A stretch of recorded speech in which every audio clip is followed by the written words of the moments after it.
Shalom aleihim saudara-saudara yang dikasihi Tuhan dimanapun saudara berada. Kiranya damai sejahtera yang dari sorga melimpahi saudara-saudara. 1 Raja-Raja 3 ayat yang ke-5 sampai dengan yang ke-10. Di Gibeon itu, Tuhan menampakkan diri kepada Salomo dalam mimpi pada waktu malam. Berfirmanlah Allah, mintalah apa yang hendak berikan kepadamu. Lalu Salomo berkata, Engkaulah yang telah menunjukkan kasih setiamu yang besar kepada hambamu Daud, ayahku, sebab ia hidup di hadapanmu dengan setia, benar, dan jujur terhadap engkau. Dan engkau telah menjamin kepadanya kasih setia yang besar itu dengan memberikan kepadanya seorang anak yang duduk di tahtanya seperti pada hari ini. Maka sekarang ya Tuhan Allahku, Engkaulah yang mengangkat hambamu ini menjadi raja, menggantikan Daud ayahku. Sekalipun aku masih sangat muda dan belum berpengalaman.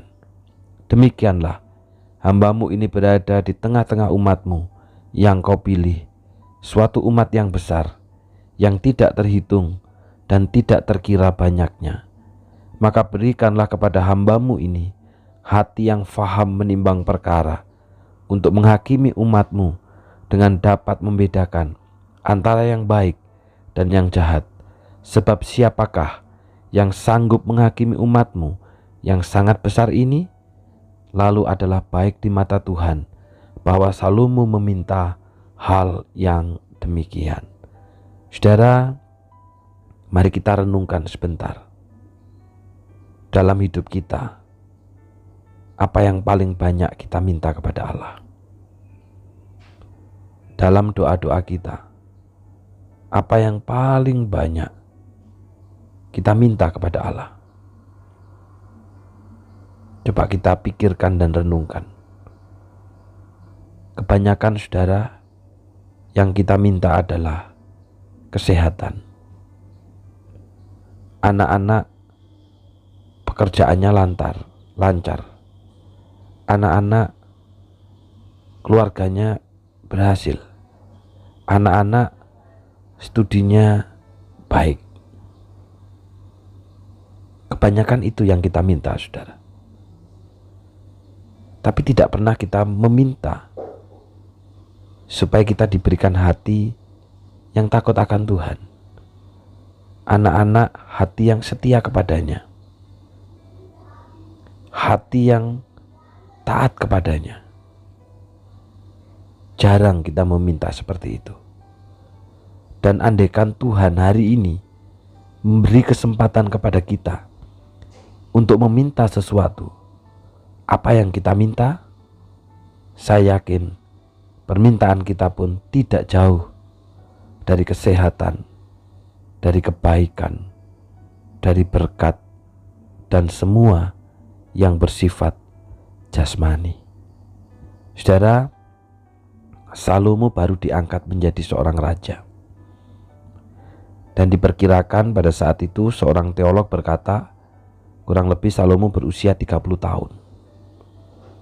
Dia sendiri berkata bahwa dia masih sangat muda dan tidak berpengalaman. Serta ada banyak orang-orang di sekelilingnya yang memusuhi dia. Masih muda, jadi seorang raja. Ada banyak juga orang yang memusuhinya. Dalam situasi yang demikian, Allah berkata kepadanya, mintalah apa yang hendak kuberikan kepadamu. Wow, dalam keadaan baru diangkat jadi raja, masih sangat muda, belum berpengalaman, ada banyak musuh. Tiba-tiba Allah berkata, mintalah apa yang hendak kuberikan kepadamu. Dan sepertinya dalam sepanjang kisah Alkitab, hanya Salomo yang mendapat kesempatan untuk mengajukan permintaan kepada Allah, di mana Allah pasti akan memberikan kepadanya.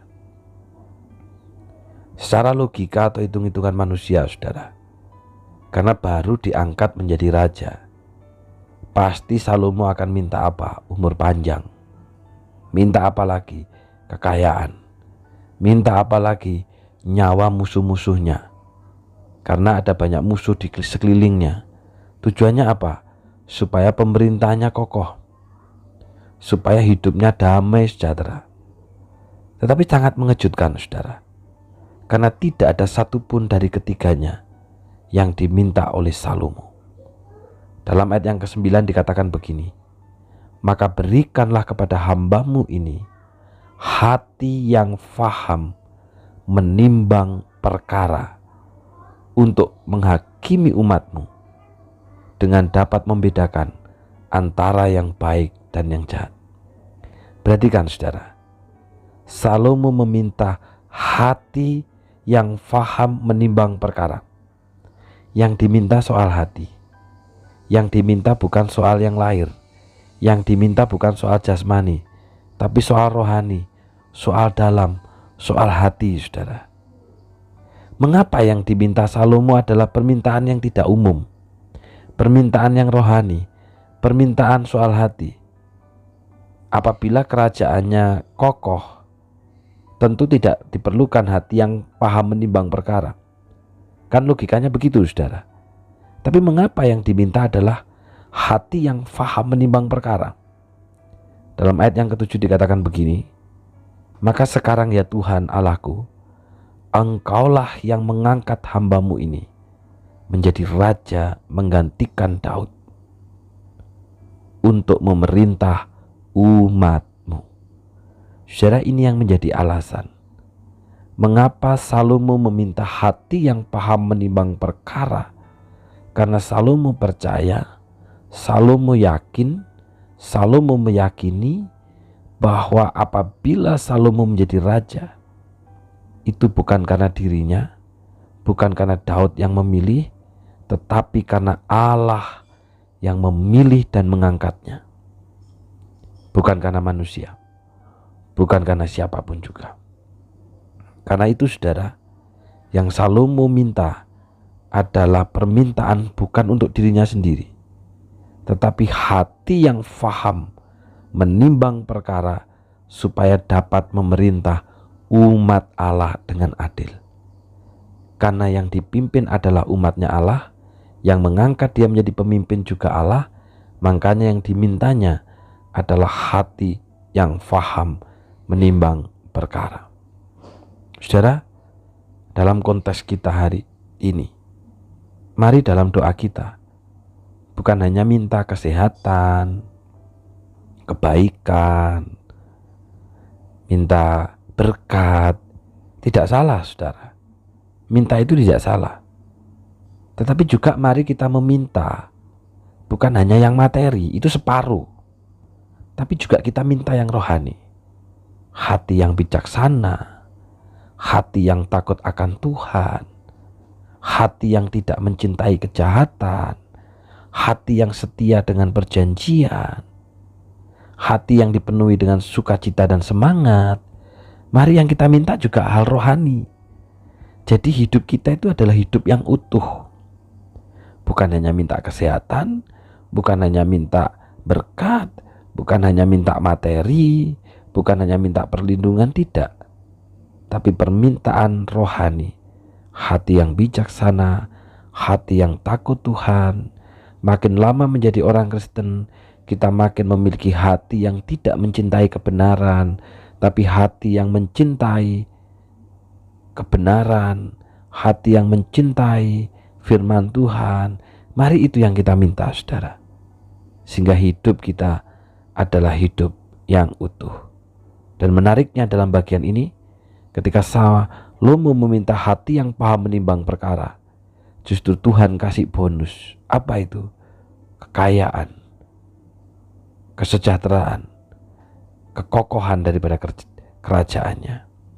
Nah, karena itu, saudara, mari bonus itu adalah bagian Tuhan, tapi bagian kita adalah mari kita juga meminta hati yang bijaksana, hati yang takut Tuhan, hati yang tidak mencintai kejahatan. Mari kita berdoa.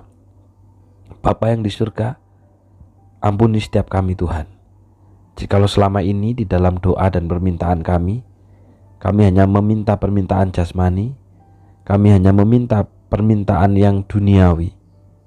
Tapi hari ini kami diingatkan oleh firman-Mu supaya kami pun juga meminta perkara rohani, meminta untuk memiliki hati yang bijaksana, hati yang takut akan Tuhan, hati yang tidak lagi mencintai kejahatan, tetapi sekarang menjadi hati yang mencintai kebenaran.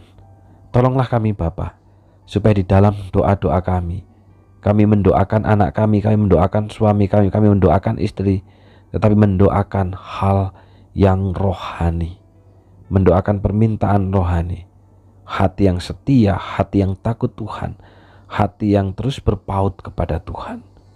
Karena ketika kami mencari Allah dan kebenarannya, yang lain itu akan ditambahkan, yang lain itu adalah bonus.